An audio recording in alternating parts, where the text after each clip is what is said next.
میرا نام سعدیہ ہے۔ میری شادی میرے ماں باپ کی پسند سے ہوئی۔ میں نے بھی اپنے ماں باپ کی پسند پر سر جھکا لیا، لیکن شادی کی پہلی رات میں اپنے شوہر کے سرد رویے سے بہت پریشان ہوئی، جبکہ انہوں نے مجھے دیکھ کر پسند کیا تھا۔ پھر اچانک سے انہیں کیا ہو گیا اور پھر وہ موبائل پر کسی سے باتیں کرنے میں مصروف ہو گئے۔ اندر سے آتی آوازوں سے میرا دل ڈوبنے لگا۔ میرا دل کیا کہ میں جا کر اپنے شوہر کو جھنجھوڑ کر رکھوں اور اس سے سوال کروں کہ 2 دن کی دلہن کے ساتھ کوئی اس طرح سے کرتا ہے، لیکن میرے پاس اس بات کا بھی حق نہیں تھا کہ میں جا کر اسے سوال جواب کر سکوں، اور نہ ہی مجھ میں اتنی ہمت تھی، کیونکہ اس گھر میں آتے ہی پہلی رات مجھے میری اوقات بتا دی گئی تھی۔ شادی کی پہلی رات ہی میرے شوہر نے مجھے کہا کہ میں اس گھر میں صرف ایک نوکرانی کی حیثیت رکھتی ہوں، اسی لیے میں اس کے کسی بھی معاملے میں دخل اندازی نہ کروں، میرے لیے یہی بہتر ہوگا۔ اور پھر وہ ساری رات کسی سے باتیں کرنے میں مصروف رہا۔ اب بھی وہ یہی کام سر انجام دے رہا تھا۔ میرا دل چاہ رہا تھا کہ میں زور سے رونا اور چلانا شروع کر دوں۔ کیا آخر میرے ساتھ ہی ایسا کیوں ہوا؟ پہلے پہل میرے دل میں آیا کہ میں اپنے ماں باپ کو اس بارے میں بتا دوں۔ پھر میں نے سوچا کہ وہ بے حد پریشان ہو جائیں گے، اور اب اگر میں نے کوئی بھی بات کی تو لوگ کہیں گے کہ 2 دن میں ہی لڑائی کر کے سسرال سے واپس آ گئی ہے۔ کیا ایسی تربیت کی تھی ماں باپ نے؟ اور پھر یہی باتیں سوچ کر میں خاموش ہو گئی۔ میں سارا دن گھر میں کام کرتی رہتی نوکروں کی طرح۔ میری ساس اور میرے شوہر نے کبھی بھی میری پرواہ نہیں کی تھی۔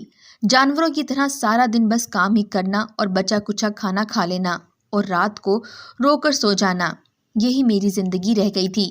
اور اس کے بعد سوتے وقت ساری رات اپنے شوہر کی باتیں سننا جو وہ اپنی محبوبہ کے ساتھ کرتا تھا، یہ میرے لیے بہت دردناک اور عذاب والی زندگی تھی۔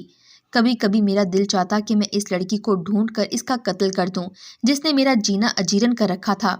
کام کاج سے فارغ ہو کر ایک رات جب میں اپنے کمرے میں جانے لگی تو دروازے میں سے اندر آتی آواز سن کر میرے قدموں تلے سے زمین نکل گئی اور مجھ سے رہا نہ گیا۔ میں باہر سین میں آ کر زور و شور سے رونے لگی۔ مجھے اپنے کانوں پر یقین نہیں آ رہا تھا کہ میرے ساتھ ایسا بھی کچھ ہو سکتا ہے۔ کوئی انسان کسی کو اس قدر بھی ناپسند کر سکتا ہے کہ وہ اس حد تک چلا جائے۔ میں بالکل ہی خاموش ہو گئی اور اس بات کو میں نے اپنا مقدر سمجھ لیا۔ میں نے سوچا اب جو ہونا ہے وہ ہو ہی جائے گا، کیا فائدہ ایسی زندگی کا جس میں آپ کے پاس سکون ہی نہ ہو۔ میں نے صبر کا گھونٹ پی لیا اور اس بات کو اپنے اندر ہی دبا لیا۔ میری ایک ہی نند تھی جو شادی شدہ تھی۔ میری شادی کے بعد پہلی بار گھر میں آئی تھی۔ میری ساس نے مجھے خاص حکم دیا تھا کہ آج میں بہت سارے پکوان اس کے لیے بناؤں اور اس کی آؤ بھگت میں کوئی بھی کمی نہ چھوڑوں، تو آج صبح سے میں اسی کام میں لگی ہوئی تھی۔ شام کو وہ ہمارے گھر آئی، ساتھ میں اس کے 2 بچے بھی تھے۔ میں نے اس کی خوب آؤ بھگت کی اور اس کی مہمان نوازی میں کوئی بھی کسر نہ چھوڑی۔ میری حالت دیکھ کر وہ بہت پریشان ہو گئی اور کہنے لگی، تمہیں کیا ہوا ہے؟ میں نے اس کی بات کو سنا انسنا کر دیا اور اپنے کام میں لگی رہی اور اس کی بات کا کوئی جواب نہیں دیا۔ کھانا کھانے کے بعد جب ہم سب لوگ فارغ ہو گئے تو وہ اپنے ماں اور بھائی کے پاس بیٹھنے کے بعد میرے پاس آئی اور کہنے لگی۔ میں نے سوچا اپنی بھابھی سے 2-4 باتیں ہی کر لوں۔ اس وقت میں کچن میں برتن دھو رہی تھی۔ رات کے 10 بج رہے تھے۔ میں نے اسے کہا آپ اپنے کمرے میں چلیں، میں آپ کے کمرے میں ہی آ رہی ہوں۔ تو وہ مجھے کہنے لگی، نہیں میں یہیں بیٹھتی ہوں، تمہارے ساتھ باتیں کر لیتی ہوں، میرا بھی وقت اچھا گزر جائے گا۔ اور پھر وہ ادھر کچن میں پڑی کرسی پر بیٹھ گئی اور مجھ سے چھوٹے موٹے گھریلو سوال پوچھنے لگی۔ میری نند نے مجھ سے پوچھا کہ میں اس گھر میں خوش نہیں ہوں، تو میری آنکھوں میں آنسو تیرنے لگے جنہیں میں بہت ضبط کے ساتھ برداشت کر گئی، اور میں نے بہت دھیمی آواز میں کہا کہ میں یہاں بہت خوش ہوں۔ تو میری نند مجھ سے کہنے لگی، تو مجھے خوش لگ کیوں نہیں رہی؟ تو میں نے اسے کہا کہ ہو سکتا ہے کہ آپ کو کوئی غلط فہمی ہو گئی ہو، میں واقعی یہاں بہت خوش ہوں۔ تو اس نے مجھے کہا جو بھی بات ہے میں اسے سچ سچ بتا دوں، ہو سکتا ہے کہ وہ میری کوئی مدد کرے۔ میں برتن دھو کر اس کے پاس آ کر بیٹھ گئی اور پھر اس کو ساری بات بتا دی کہ کس طرح میں اس گھر میں نوکرانی کی طرح رہتی ہوں اور اس کا بھائی ساری رات اپنی محبوبہ کے ساتھ باتوں میں لگا رہتا ہے، اس نے کبھی بھی مجھے بیوی کا درجہ نہیں دیا۔ یہ سن کر وہ بھی حیران و پریشان رہ گئی اور کہنے لگی، تمہارے ساتھ اتنی زیادتی ہو رہی ہے اور تم نے زبان کیوں نہیں کھولی؟ میں نے اسے کہا کہ یہ سب کچھ میرے مقدر میں لکھا جا چکا ہے۔ تو کہنے لگی، یہ ہمارے مقدر میں لکھا ہوا نہیں ہے، وہی لوگ ہمیں دباتے ہیں جن کے سامنے ہم لوگ دب جاتے ہیں۔ تمہیں کوئی ضرورت نہیں ہے ان کی کوئی بھی بات ماننے کی، اپنے حق کے لیے آواز اٹھاؤ۔ اس کی باتیں سن کر میں بہت حیران ہوئی کہ یہ اس گھر کی بیٹی ہو کر اس طرح سے بات کیوں کر رہی ہے۔ وہ اپنے بھائی اور ماں دونوں کے ہی بہت خلاف تھی۔ اس بات کا مجھے بہت اچھے سے اندازہ ہو گیا تھا، لیکن کس وجہ سے اسے اپنے بھائی اور ماں پسند نہیں تھے یہ میں نہیں جانتی تھی۔ میری نند نے مجھے صاف لفظوں میں کہا میں اپنے حق کے لیے آواز اٹھاؤں۔ میں نے اسے صرف ایک ہی بات بتائی تھی، دوسری بتانے کا تو میں سوچ بھی نہیں سکتی تھی۔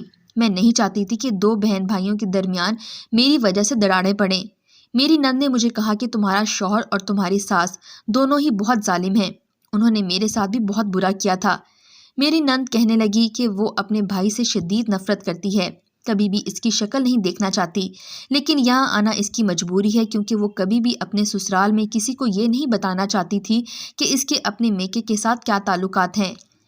یہ سن کر میں اور زیادہ حیران رہ گئی کہ آخر ایسا کیا کیا تھا میرے شوہر اور سسرال نے کہ ان کی خود کی بیٹی ان سے اتنی شدید نفرت کرتی ہے۔ میری نند 3 دن یہاں رہی اور 3 دنوں میں اس نے مجھے بہت ہمت دی اور یہی کہا کہ میں اپنے حق کے لیے آواز اٹھاؤں، میں اپنے شوہر سے بات کروں، اس کی محبوبہ کا پتہ کراؤں۔ میری نند کے جانے کے بعد اب تو دن رات اسی کشمکش میں گزر جاتے کہ آخر ایسا کیا کروں ایک دم سے سب بالکل ٹھیک ہو جائے۔ تبھی میری ماں کا فون آیا اور انہوں نے مجھے کہا کہ میں آ جاؤں ان سے ملنے۔ میں نے بھی کہا ہاں ٹھیک ہے، 1-2 دن تک چکر لگاؤں گی۔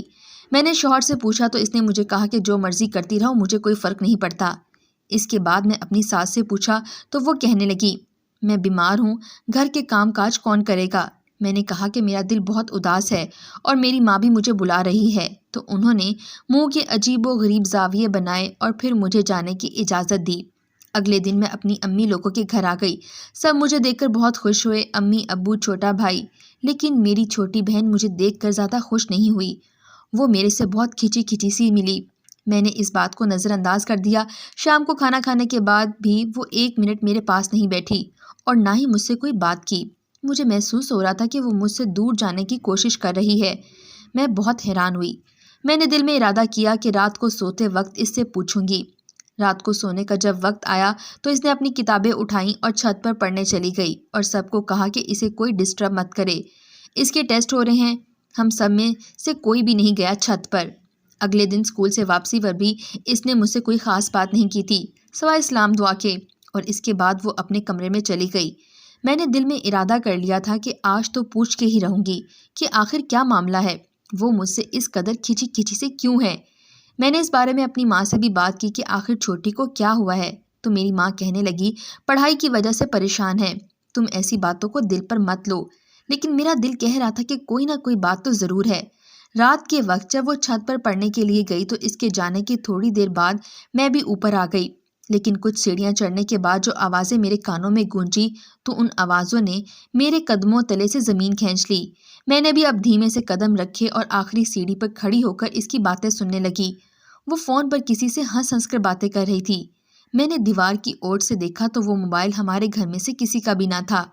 وہ اپنی توجہ میں بیٹھی تھی، اسی وجہ سے مجھ پر دھیان نہ دے پائی، لیکن مجھے اس وقت شدید غصہ آ رہا تھا کہ آخر چوری چھپے رات کے وقت کس سے باتیں ہو رہی ہیں۔ میں نے وہیں کھڑے ہو کر اسے آواز لگائی، خالدہ، تو اس نے جھٹ پٹ سے وہ موبائل اپنے بیگ میں ڈال دیا، اور جب میں اس کے قریب پہنچی تب تک وہ موبائل اپنے بیگ میں رکھ چکی تھی اور میرے سامنے وہ ایسی بن گئی جیسے وہ کتابیں پڑھ رہی ہو۔ میں نے اسے سختی سے پوچھا کہ تمہارے پاس کس کا موبائل ہے اور تم رات کے وقت کس سے فون پر باتیں کر رہی ہو؟ تو وہ پریشان ہو گئی اور مجھے کہنے لگی میرے پاس تو کوئی موبائل نہیں ہے، آپ کس موبائل کی بات کر رہی ہیں؟ میں نے کہا جو موبائل تمہارے بیگ میں ہے، میں اسی موبائل کی بات کر رہی ہوں، اور میں نے 1 منٹ سے پہلے موبائل اس کے بیگ سے نکال کر اپنے ہاتھ میں پکڑا اور اس کے سامنے کیا اور کہا کہ یہ موبائل کس کا ہے، مجھے بتاؤ۔ ہم دونوں بہنوں کی آواز جب نیچے گئی تو میری امی اور ابو دونوں ہی چھت پر آ گئے۔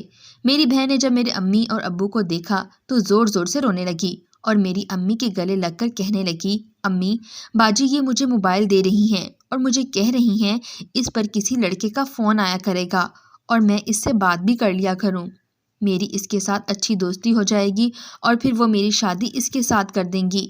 اپنی بہن کے الزامات سن کر میرا تو سر ہی چکرا گیا۔ میں نے اسے بری طرح سے جھڑکا کہ یہ تم کیا کہہ رہی ہو، یہ موبائل میں نے تمہارے بیگ سے نکالا ہے اور اب تم مجھے سچ بتاؤ کہ تم کس سے باتیں کر رہی تھی۔ اور وہ زور زور سے رونے لگی اور میری والدہ کو کہنے لگی، امی آپ ہی میرے بیگ میں یہ موبائل 2-3 دن سے ڈالنا چاہ رہی تھی، لیکن جب میں منع کرتی تھی تو مجھے دھمکی دیتی تھی کہ میں ابو کو بتا دوں گی کہ یہ تمہارا موبائل ہے۔ اپنی بہن خالدہ کے اس قدر سفید جھوٹ پر مجھے بہت غصہ آیا۔ اس سے پہلے کہ میں اپنی بہن کو کچھ کہتی تبھی میرے والد نے مجھے کہا، بیٹا تم اپنا موبائل اٹھاؤ اور اپنے گھر جاؤ۔ میں نے اپنے ابو کو بتانا چاہا کہ یہ میرا موبائل نہیں ہے، لیکن انہوں نے میری کوئی بات نہیں مانی۔ میں نے اپنی والدہ کو بھی کہا کہ یہ میرا موبائل نہیں، خالدہ کا موبائل ہے، لیکن میری والدہ نے بھی میری باتوں پر یقین نہ کیا اور مجھے کہا کہ میں اپنے گھر میں چلی جاؤں۔ میں نے اپنی ماں باپ کو یقین دلانا چاہا، لیکن کسی نے بھی میری باتوں پر یقین نہ کیا، لیکن میری چھوٹی بہن کے آنسوں پر ہی سب کو یقین آیا، اور اس کے بعد میں وہاں سے اپنے گھر آ گئی۔ گھر آنے کے بعد مجھے کچھ سمجھ نہ آیا کہ میں کیا کروں۔ میری بہن غلط راستوں پر چل پڑی تھی، مجھے اسے روکنا چاہیے تھا، لیکن میری باتوں کا یقین بھی کوئی نہیں کر رہا تھا۔ رات کے وقت میں نے دیکھا کہ میرا شوہر فون پر مصروف نہیں تھا، بلکہ وہ کمرے میں لیٹا ہوا تھا۔ میں بہت حیران ہوئی کہ آج اسے اپنی محبوبہ سے باتیں نہیں کرنی۔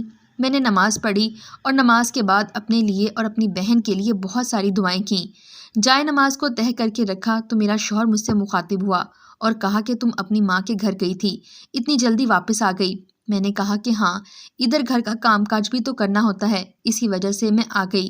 مجھے اس کے رویے میں تبدیلی صاف محسوس ہوئی، لیکن میں اس سے پوچھ نہ سکی کہ آخر وہ اس قدر مہربان آج مجھ پر کیوں ہو گیا ہے۔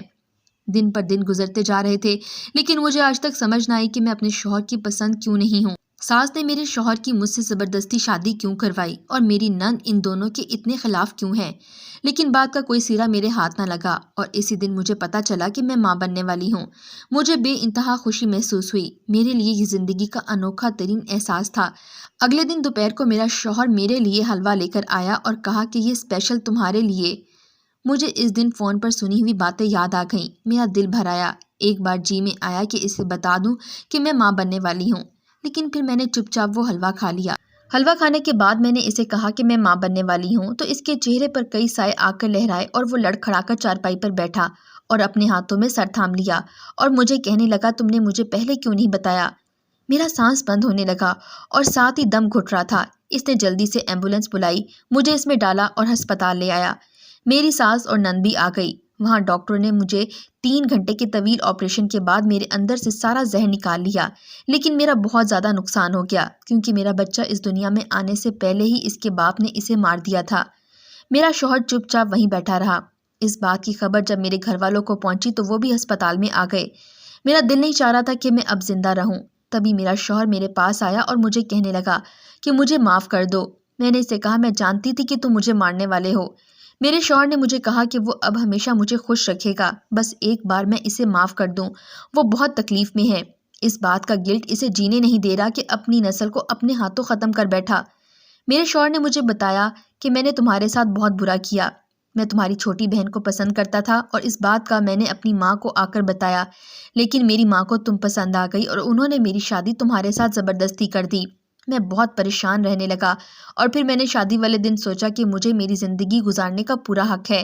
اسی وجہ سے میں نے تمہاری بہن سے ویسے ہی بات چیت شروع کر دی جیسے پہلے کرتا تھا، اور تمہاری بہن نے بھی میری پیش و رفت کو قبول کر لیا۔ میں نے اس کو چوری چھپے موبائل بھی لے کر دیا تھا۔ تمہاری بہن کو بھی اس بات کا شدید غصہ تھا کہ تم نے شادی سے انکار کیوں نہیں کیا، اسی وجہ سے وہ بھی تم سے ناراض رہتی تھی۔ ہم دونوں نے مل کر یہ پلان تیار کیا تھا کہ تمہیں مار ڈالیں گے۔ اس حلوے میں نے زہر بھی اسی لیے ملایا تھا کہ تم مر جاؤ، لیکن جب تم نے مجھے بتایا کہ تم میرے بچے کی ماں بننے والی ہو تو میرے قدموں تلے سے زمین نکل گئی، اور یہ مجھ سے کیا ہو گیا؟ میں نے کسی اور کے لیے گڑھا کھودا اور میں اس میں خود ہی گر گیا اور اپنے ہاتھوں سے ہی اپنے بچے کو قبر میں اتار دیا، اور یہی میری سزا ہے شاید۔ اپنے شوہر کی باتیں سن کر میں زار و قطار رونے لگی۔ اسی وقت میری نند اندر آئی اور میرے شوہر کو کہنے لگی کہ آپ نے میرے ساتھ بھی بہت برا کیا تھا۔ جب میں نے آپ کو کہا تھا کہ میری پسند کی شادی کروا دیں، تب آپ نے امی کے ساتھ مل کر میری شادی زبردستی کروائی تھی، اور آپ نے اس کا بھی بدلہ چکایا ہے کہ آپ کی شادی بھی امی نے زبردستی ہی کر دی۔ بھائی، میں نے آج آپ کو معاف کیا کیونکہ اللہ نے میرا انصاف کر دیا ہے۔ گھر والوں نے پوچھا، میں نے جھوٹ بولا کہ کچھ غلط کھانے کی وجہ سے میرے اندر زہر پھیل گیا تھا، اور میں نے یہ باتیں اپنے ماں باپ کو بھی نہیں بتائیں کہ میرا شوہر اپنی سالی سے باتیں کرتا تھا اور مجھے زہر دینے والا بھی یہی تھا۔ میں کبھی بھی نہیں چاہتی تھی کہ میری بہن میرے ماں باپ کی نظروں میں بری بنے۔ میری بہن بھی بہت شرمندہ تھی، میرے سامنے نظر جھکائے کھڑی تھی۔ میں نے اسے اپنے پاس بلایا تو کہنے لگی، میرے ساتھ بھی بہت برا ہوا ہے، میں نے آپ پر الزام لگایا اور اللہ نے میرا پردہ فاش کر دیا۔ میں بھائی کے موبائل سے بات کر کے جیجو کو بتانا چاہ رہی تھی کہ آپ کے بارے میں، اور تبھی بھائی کو پتہ چل گیا اور اس نے امی اور ابو کو بھی بتا دیا۔ امی ابو بہت شرمندہ ہوئے کہ انہیں آپ کی بات ماننی چاہیے تھی۔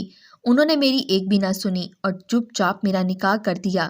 میرا شوہر بہت سخت ہے، بے حد پابندیاں لگاتا ہے، اور ڈاکٹر نے مجھے کہا کہ میں کبھی ماں نہیں بن سکتی۔ تبھی سے میرے شوہر کا رویہ میرے سے بہت سخت ہو گیا ہے۔ میری ساس اور میرا شوہر مجھے جوتی کی نوک پر رکھتے ہیں۔ میں سارا دن گھر کے کام کرتی رہتی ہوں، پھر بھی کوئی مجھ سے خوش نہیں ہوتا۔ شاید یہ میرے برے کاموں کا نتیجہ ہے کہ میں نے جانتے بوجھتے اپنی بہنوئی سے باتیں کرتی رہی اور تمہارا گھر تباہ کرنے میں لگی رہی، جبکہ مجھے تمہاری شادی کے بعد پیچھے ہٹ جانا چاہیے تھا۔